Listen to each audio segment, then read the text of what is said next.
All right, and I'm gonna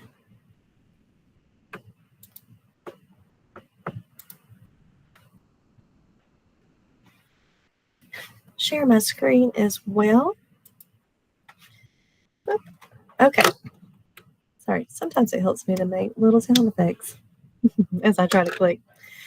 So, our Tech Tuesday series, we're super excited about this year. We are diving into the ISTE student standards, which are our North Carolina digital learning standards, just to get a better sense of what they are and how we can support students in attaining those standards and important skills throughout the year and our work with them.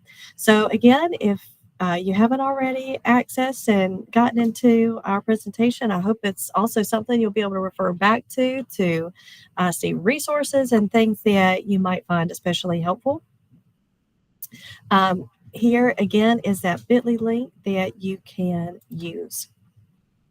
So, in our time together today, I just wanted to spend a few minutes thinking about, what digital citizenship is and recognizing the need for us to focus on these particular skills with our students by looking at a few scenarios. Um, Looking at how we can hack digital citizenship right into our standards. And then I'm going to kind of highlight a whole slew of awesome resources and tools that you can use to help you in the work that you do, and some great opportunities where you can continue your learning moving forward. So let's dive in because 45 minutes, it just goes by way too quick. So I want you to just spend a minute and think about what comes to your mind when you think of digital citizenship.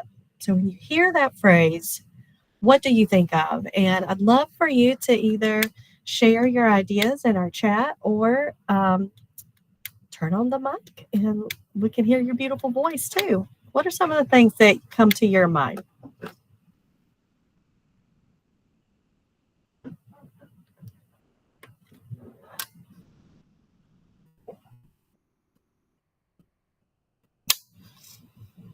And for those who are just joining in, thank you for being with us. We are sharing in the chat, or you can turn on your mic and share. What comes to your mind when you think about digital citizenship? Yes, our digital footprint, most definitely. That's an important one we're going to come back to. Excuse me. Any other thoughts?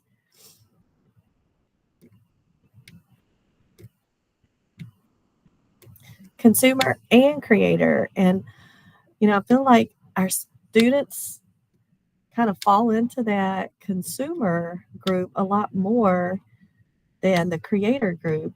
And I feel like this is a great opportunity for us to start to think about ways that they can take on the role of creator more too. Thank you so much for sharing, Molly.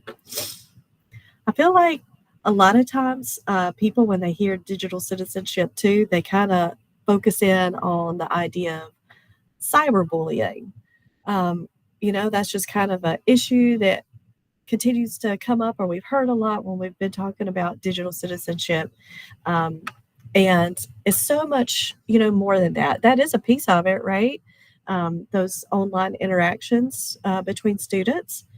Um, but it does address so much more and a lot of positive things too, right? Not just the negatives. Yes, being a critical thinker, being able to, make good determinations and judgments about what we do, what we view, all the things in our online environment.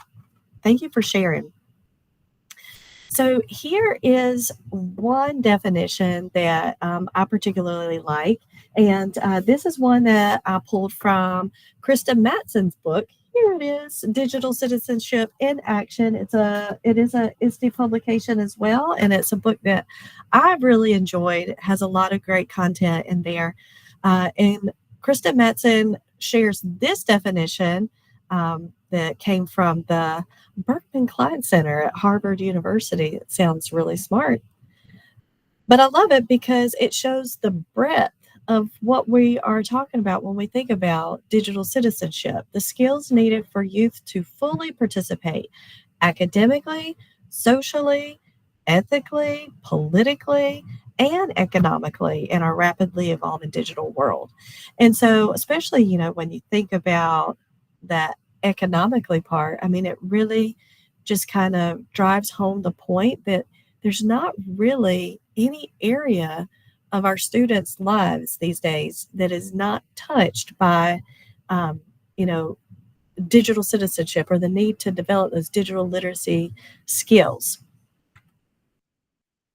So I wanted to share with you exactly what the ISTE standards are so you can see what our state standards are addressing.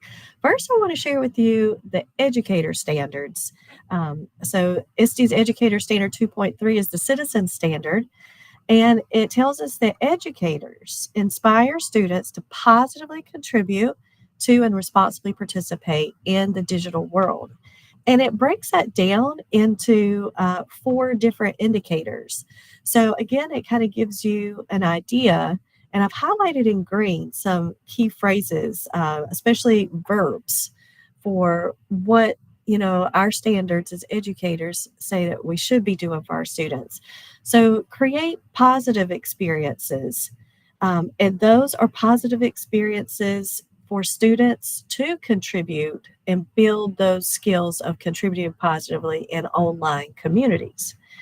Um, that one, especially, and I don't want anybody to have like PTSD when I mention the COVID years, right? When we were all just kind of thrown into remote learning and students were, spending so much time online and trying to figure out how to manage so many of these things. And it was difficult and unpleasant in a lot of ways.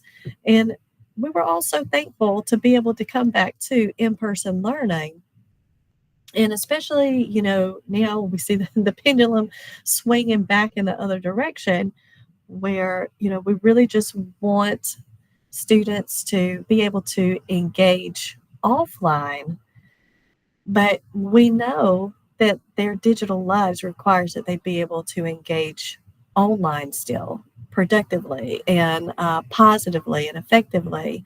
And so, we still have to create those experiences for students to learn and know how to do that. Indicator 2.3b, evaluate resources for credibility. So, fostering those digital literacy skills by encouraging that curiosity and reflection and evaluation of sources. 2.3c, modeling. And I like here that word that describes educators as mentors, or that verb of mentoring students in safe, legal, ethical practices. And then finally, modeling and promoting the management and protection of their data. So, these are a lot of topics that, they're not written into our pacing guides or our curriculum, but they are so important for students to learn. One study that I was reading at the end of last year, and they do, surveys and studies like these every year, where they survey students who are either newly graduated or, have been graduated from high school for a while, and they are either, in college or careers or just their post-secondary lives, and asking students, how prepared did you feel that your education prepared you for what came next? And it's really kind of shocking and saddening and all the things to see the number of students that report that they just don't feel super prepared for what they really need in life. And I feel like a lot of these skills kind of fall into that camp, of because their lives are so digital.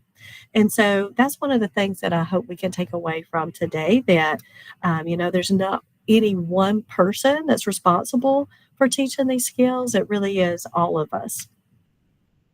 So here is me modeling for you ethical behavior. So, one piece of this would be encouraging students to share disclosure statements for when they are using AI. That, all of the new tools and skills that we're trying to develop with students as generative AI becomes, more and more relied upon and integral to our learning in our current landscape. We want students to disclose and be upfront and transparent about how they're doing that. So I will model that for you as well. I did use ChatGPT as a brainstorming partner when I was planning for this presentation, and specifically to help me generate some of the scenarios that we're going to take a look at later. So, just a step as simple as this kind of satisfies that responsibility, that we have to our students in modeling ethical behavior and how we use these tools ourselves, right? So now here are the student standards, the digital citizen standards for students. And the big idea is that our students are going to recognize their responsibilities and opportunities for positively contributing to their digital communities. A lot of times, digital citizenship is represented as, a list of don'ts, right? Don't share this, don't do this, beware of this, and beware of that. And I really love that this, doesn't present it as a list of don't do this. Instead, it shares, opportunities and also responsibilities for positively contributing. And the ISTE student standard, it also is broken up into 4 different indicators. And you can see one of those was one that you mentioned previously, their digital footprint. So recognizing, the lasting impact of the choices that they make online.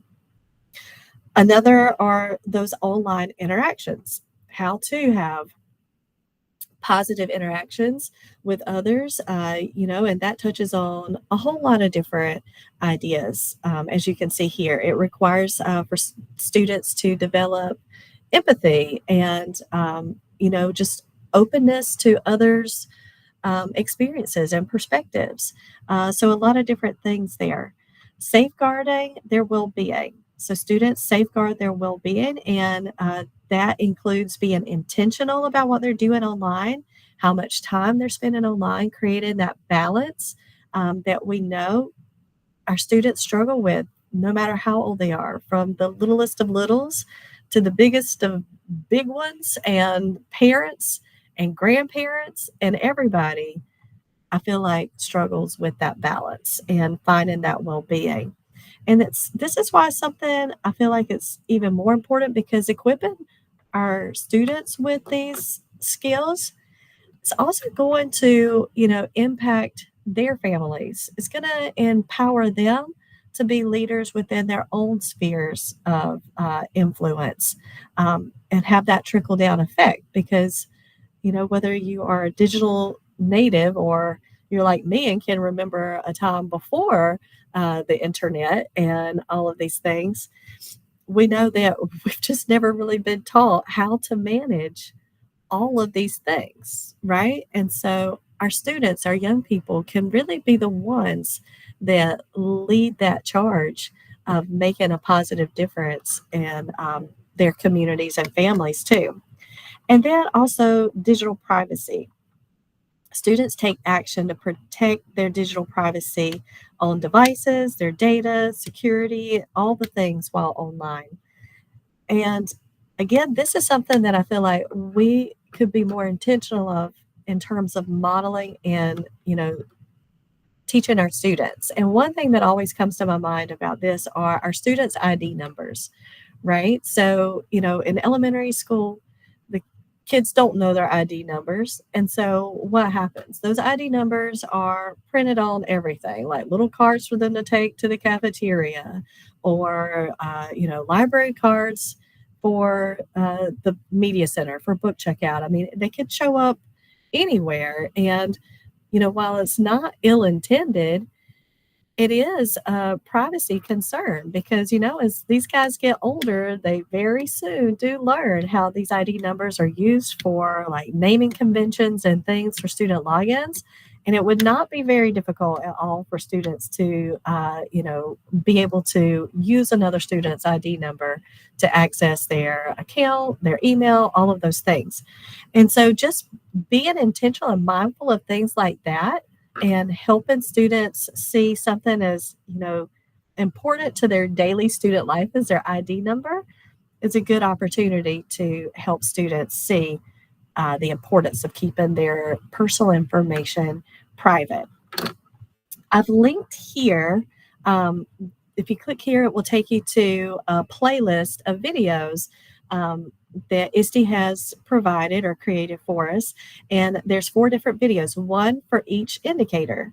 And we obviously don't have time to watch each one together now, but it's a great resource just to get an idea, to see examples of how other educators are using different tools in their classrooms to make these things happen, especially like this first one.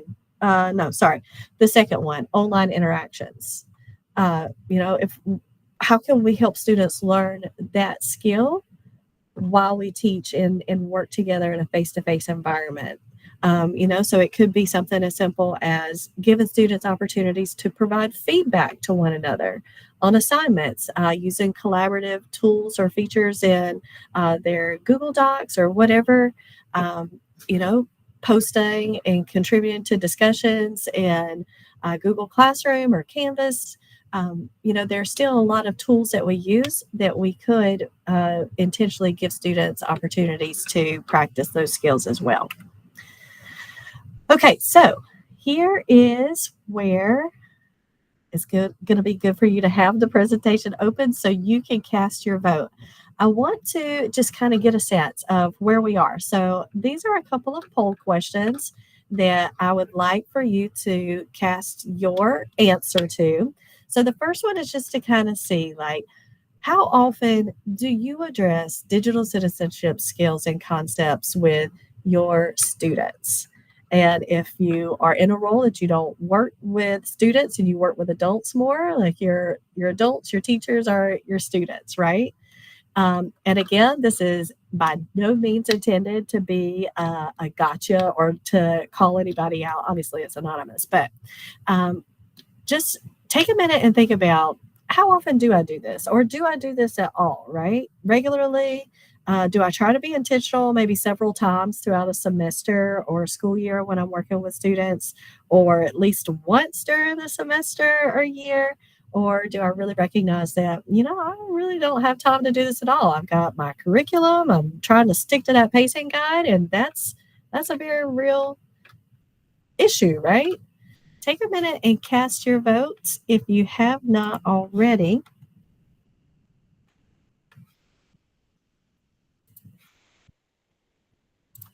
So sorry. Where am I? This happens sometimes. Here, I have to cast a vote to be able to see what everybody else says, I think. And when I clicked on it, it just kind of disappeared on me. All right. So, hey, look, nobody said zero, not really at all. That's a good thing, right? So we got kind of a split between several times throughout a semester or a year and at least once. So that's great. It's on our radar. Nobody is walking around just not thinking about this at all. And that's a good thing. Okay, so my next question that I'd love for you to vote on is just to kind of get an idea of how aware are we of our students' use of digital tools, social media apps. So, what would you say is the social media platform teens today spend the most time on? This is just for fun to see, like, are we hip? Are we in the know?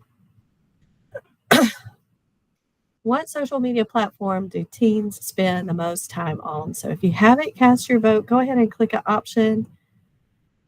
I'm going to click 1, 2, see, and All right, we've got a spread here. I'm going to go back and present that so we can see that a little bit better. Might be still having some folks cast their votes.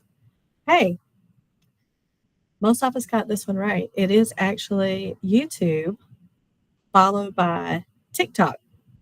So YouTube, and put in a link here to this report from Pew Research. This was a survey that they did. They published these results just this past July, and it includes some really interesting insights about the amount of time, students' use of different social media platforms, their overall feelings towards social media, things like that.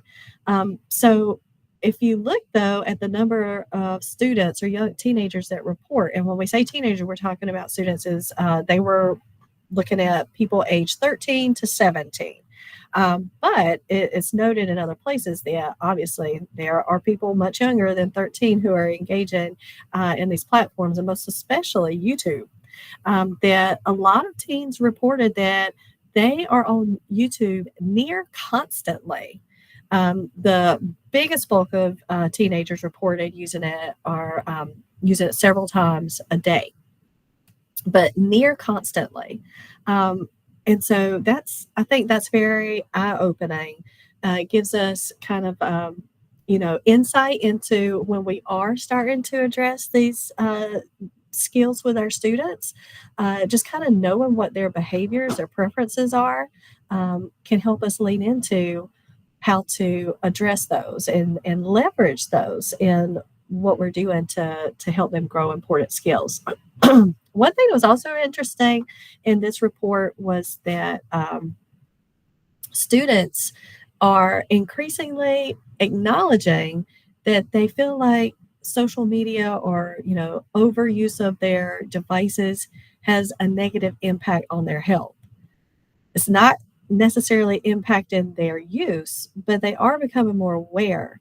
And that kind of tells me that they don't necessarily know how to make changes, right? They see that there's a problem or that there is a need to make changes, but they don't know how, or the algorithms, the things are working against them trying to make those positive changes. And I feel like that really spoke to me in the importance of us teaching our students these important skills. So I definitely think that you'll find that report interesting if you wanted to. And I mean, it's got a lot of nice graphs, so you don't have to do a whole lot of heavy reading on that one.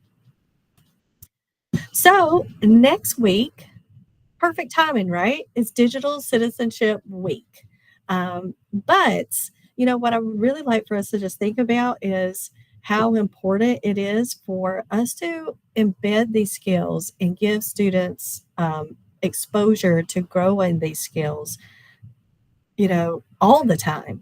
Because if we think about our content area, right, let's say I'm an English teacher, which I used to be, if we are teaching students how to identify a theme or central idea, we don't just hit on that, 1 week.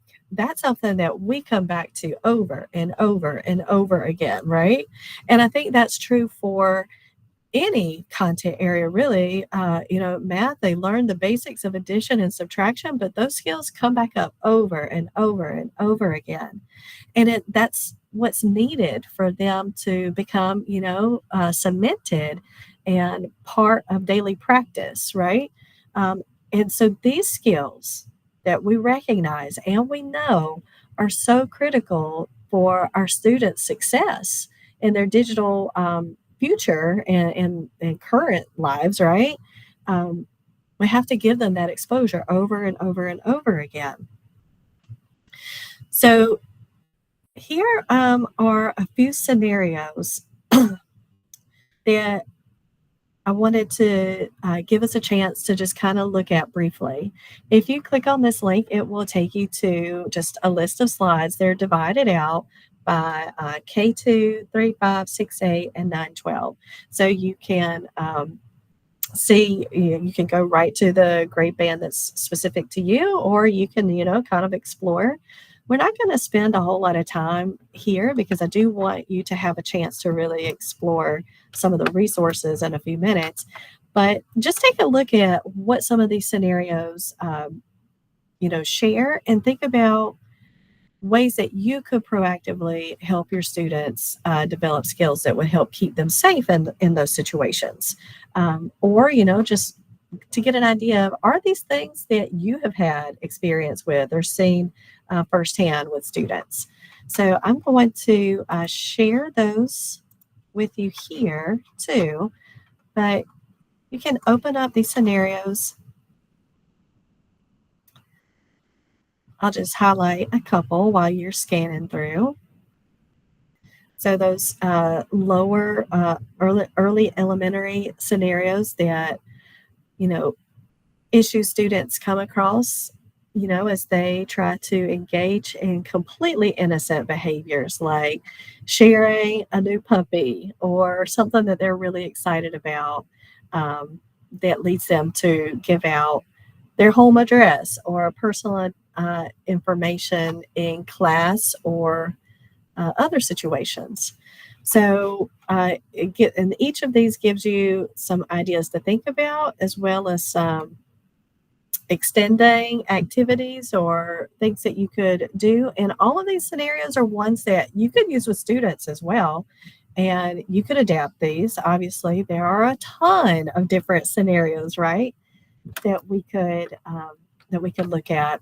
Does anybody see a scenario that really stands out to you? We've got the copy paste shortcut here. That's one I feel like would apply at any level, right? Know that I've seen that at all levels. I'd love for you to share again. You can use our chat. You can turn on your mic and speak up. Are there any scenarios here that you see that are standing out to you? Maybe something that you have personal experience with and working with students, or something that you have an idea that maybe you've used or tried to address these?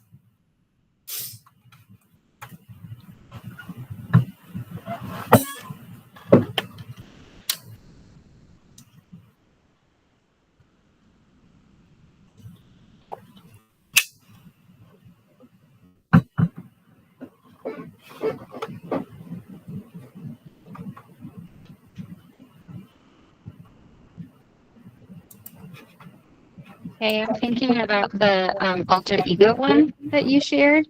Uh-huh. And I wonder too, like taking that to the next step of having students think about times that they, or adults really too, who think about times that they have been misled by like an influencer, right? And so how does it feel when you believed that somebody had the expertise or experience or, like unique position on things, and then it turns out they were kind of a phony. And so I think that's a good way too of, sometimes we put it a lot on ourselves in terms of digital citizenship, but then like evaluating how do we feel when other people do these things would be kind of a good way of kind of extending that one. But I like that of avatar alter ego and thinking about, it feels good to look a certain way in our filtered photos.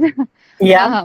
But, is this really what I look like? Or is this really how I'm, presenting myself? Is a good thing for all of us to consider, including those 6th to 8th graders. So I like that one a lot. Thank you so much for sharing, Molly.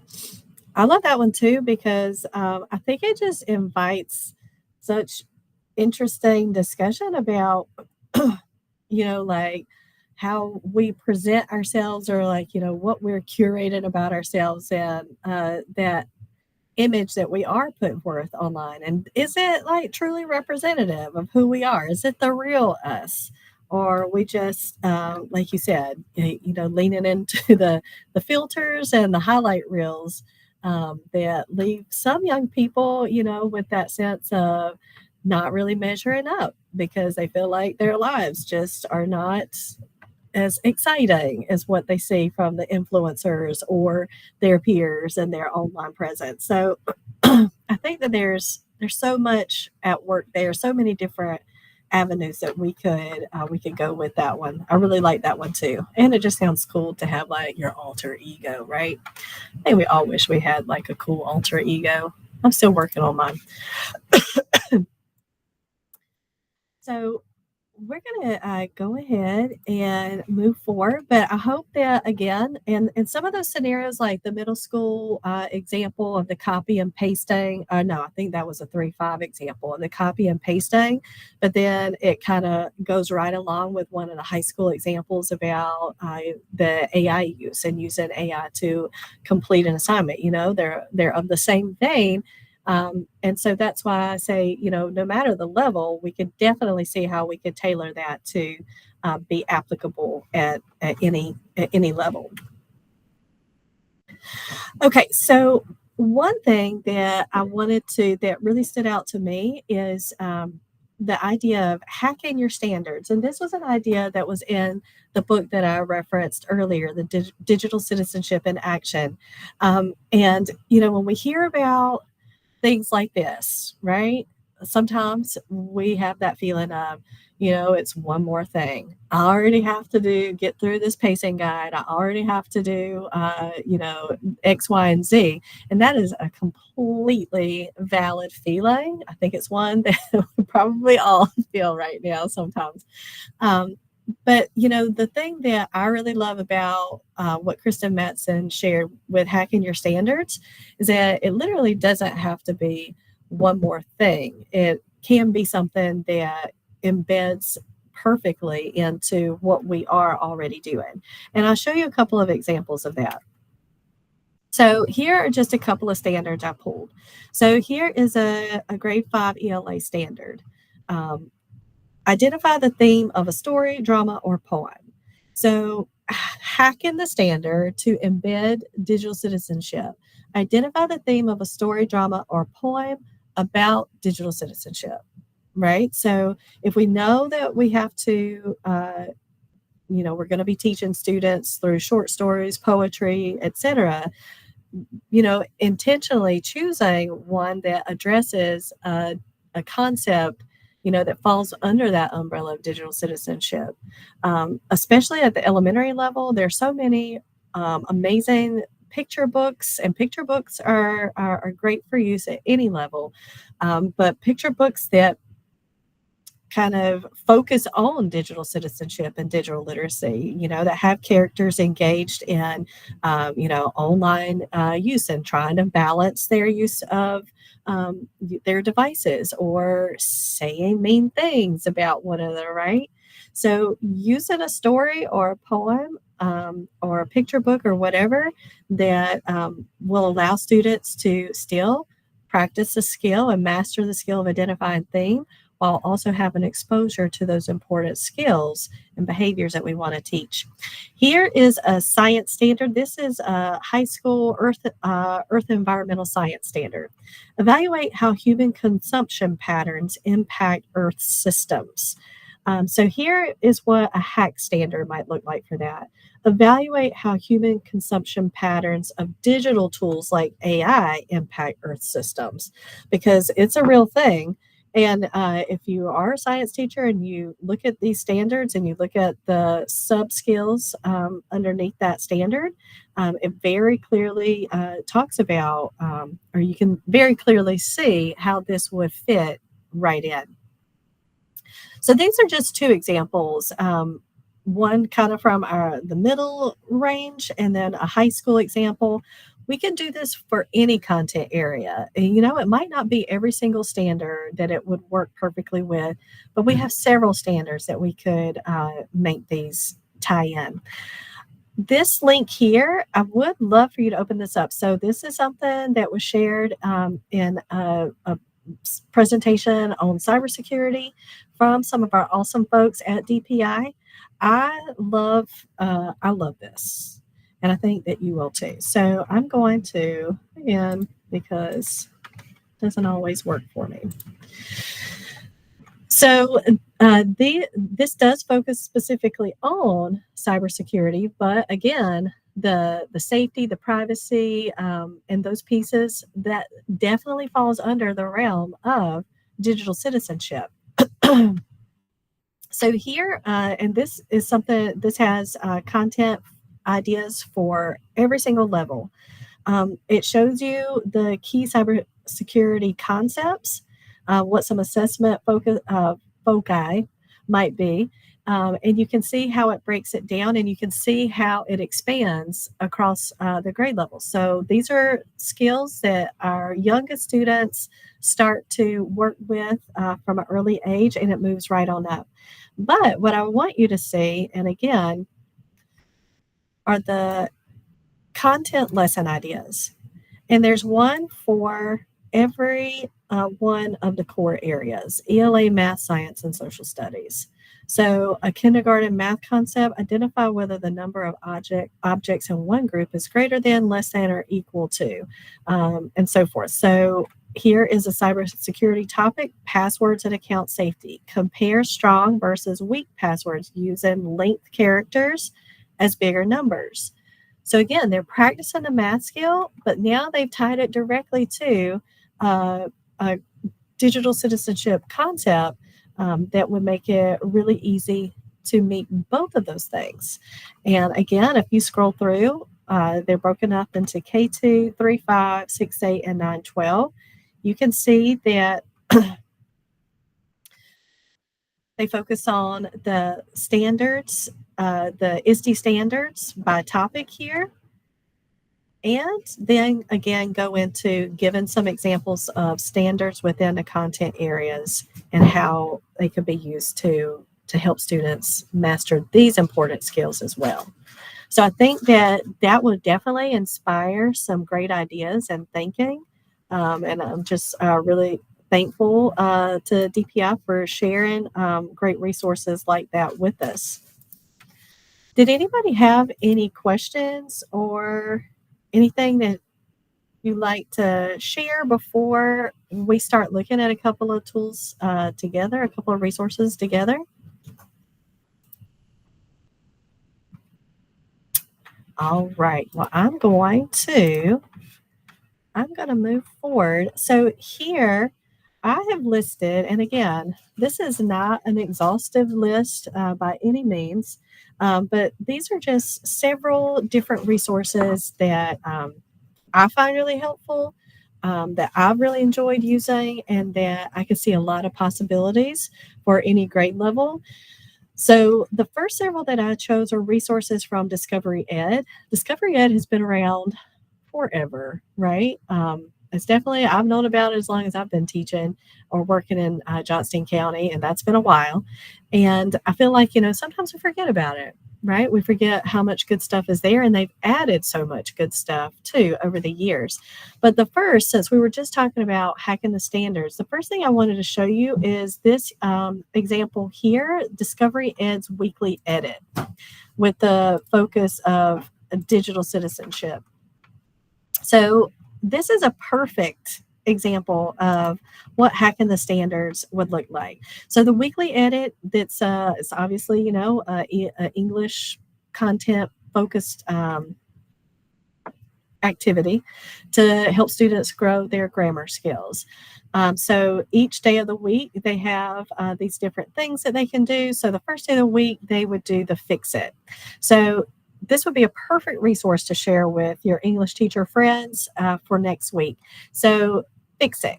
When they go to fix it, look at what they do. Have you ever believed the lie you saw online? Watch the video about how we can prevent the spread of false information. It's a very short video, 3 minutes, like less than 4 minutes. And then they have these sentences to go in and find grammatical errors and correct. So even though the video is funny, you should check its source before sharing it. And even the sentences are reinforcing the ideas, right? The concepts and the skills. Sentence 2, we learned about the importance of fact checking surprising online claims with lateral reading, which means finding informational on the topic somewhere else. So that sentence gives me the heebie-jeebies as a former English teacher, but something to think about. You see how it works. Now, if I go back, you'll see that they continue that same thing. Spot it. Watch the video about protecting data and staying safe online. Can you spot the errors below in the text a friend sent you about a suspicious link? this is exactly what hacking your standards looks like. This doesn't address, online safety is not outlined in the ELA standards, but these writing skills are, and we're teaching these writing skills while also teaching the digital citizenship concepts as well. So I just really, really love this resource. I wanted to share that one with you. These two channels here, and I would definitely encourage you to open up some of these. I'm not going to open every single one just because we are almost out of time, but there's a lot of good stuff here. Discovery Ed also has a digital citizenship channel, but also a digital life channel. And they're obviously both very closely related. So their digital citizenship channel, let's see if it's going to take me to the right place. Yep, here we go. I think I might have, let me come back to here. Okay, I think I might have lost my sharing ability for a moment. But you can see that it breaks it down into different subtopics like digital etiquette, digital safety, digital footprint, which we've mentioned previously, healthy balance, media literacy. So it breaks all of these down and it tells you up here, you can separate it out by K-5 resources or 612 resources. And you see, it has everything from podcasts that you can have students listen to or share, with them as an activity that they can do. Full videos, PDF activities. There's a lot of different options. Choice board or explorations for students to complete in-depth lessons. So again, there's a lot of good stuff here that could supplement. And many of these videos, again, are not very long, perfect add-in to something that you may already be doing.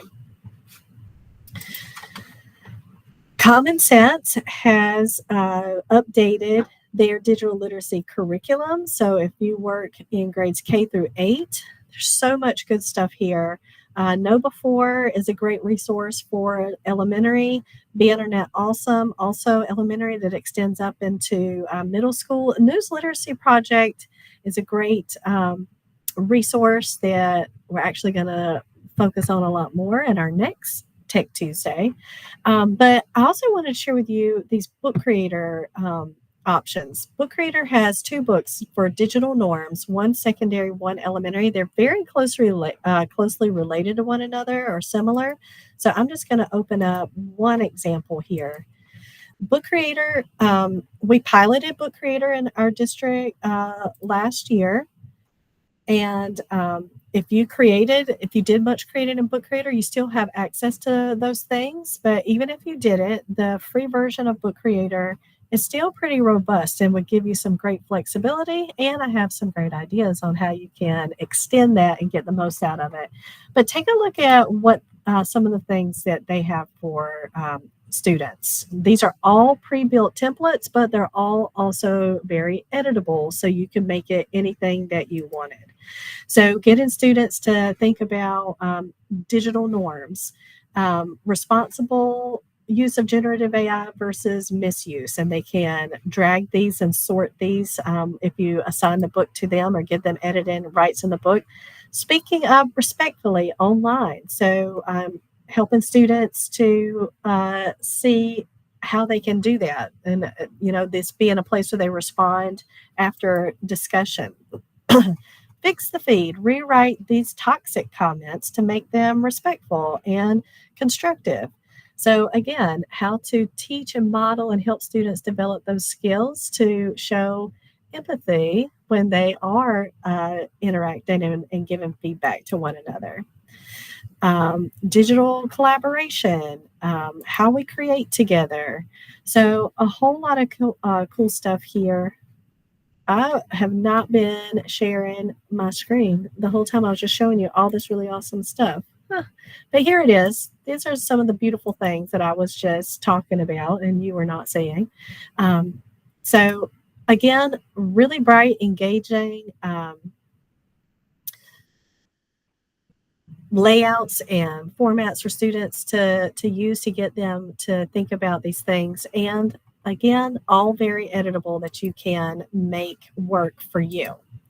So I know that it would obviously just take time, but I wanted you to know that there are so many great resources available to you that you can use to bring in to support some of those different things. And I wanted to also leave you with ways that you can continue the learning. We have digital citizenship in the curriculum micro credential that's now available to our JCPS um, educators. That's something that you can access in Canvas. So this is a great opportunity for you to continue working to show how this is something that you can intentionally bring into your teaching. And get some credit for it while you're at it. I've also linked here the rest of our Tech Tuesdays schedule. And I want to also encourage you to take advantage of your free ISTE membership. There's details here that will help you learn how to do that. ISTE provides so many good things that can help you. One thing I just love about ISTE is their community, the ISTE community. People are sharing constantly ideas for this very topic, digital citizenship, how to help students develop those skills. And I think that you would find a lot of cool stuff there. So if you haven't taken advantage of that, make sure that you do. Here is this is our middle code for today's session. You have access to that as well, so make sure you get credit for being here. If you're a JCPS employee, we would love for you to follow up with that feedback to give us some ideas for how we can improve at future Tech Tuesdays or other sessions that we hold. And if you are not a JCPS employee, and we'd still love to hear some feedback from you too, we've got a link that you could use to share some helpful information there. And always, always, always, we want you to know that our team is here to continue the conversation with you and support you in anything that you need. Michelle McNeil, Dave Hendricks, and I, you have our email addresses here. If you want to, talk about how you can hack your standards and get some ideas or just need a brainstorming partner, I'd love to be that person for you. And reach out anytime. So I know that we did go over by 4 minutes. I apologize. But again, thank you so much for being here. And I'll stick around if anybody has questions. And the weekly edit, Kara, that was on the let me tell you exactly what it was called in the list. It was the 1, 2, 3, fourth bullet down on finding your tools, discovery, and weekly edit, digital citizenship. Sorry, I didn't see your comment before.